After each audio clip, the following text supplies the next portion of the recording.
দ্রুত সংসদ ভেঙে দিয়ে অন্তর্বর্তীকালীন সরকার গঠন করা হবে বলে ঘোষণা দিয়েছেন রাষ্ট্রপতি মোহাম্মদ শাহাবুদ্দিন। গত রাতে জাতির উদ্দেশ্যে ভাষণে কথা বলেন রাষ্ট্রপতি। এ সময় বিএনপি চেয়ারপারসন বেগম খালেদা জিয়াকে মুক্তির সিদ্ধান্তের কথাও জানান রাষ্ট্রপ্রধান।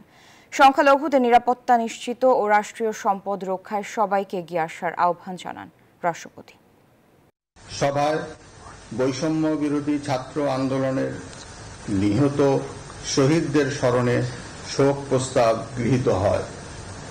এছাড়া জরুরি ভিত্তিতে একটি অন্তর্বর্তীকালীন সরকার গঠনের সিদ্ধান্ত নেওয়া হয়। সকল দল ও অংশীজনদের সাথে আলোচনা করে গঠিত অন্তর্বর্তীকালীন সরকার যত দ্রুত সম্ভব নির্বাচনের ব্যবস্থা করবে। বৈষম্য বিরোধী ছাত্র আন্দোলন ও বিভিন্ন মিথ্যা মামলায় আটক সহ সকল বন্দীদের মুক্তি দেওয়া হবে।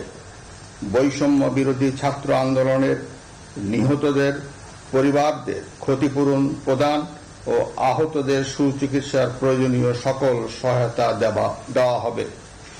সর্বসম্মতিক্রমে বিএনপির চেয়ারপারসন বেগম খালেদা জিয়াকে মুক্তি দেওয়ার সিদ্ধান্ত নেওয়া হয়। প্রিয় দেশবাসী, আমি দেশের আইন শৃঙ্খলা পরিস্থিতি স্বাভাবিক করতে এবং লুপ্তরাজ ও ধ্বংসাত্মক কর্মকাণ্ড বন্ধ করতে রাজনৈতিক দলগুলোর প্রতি আহ্বান জানাই।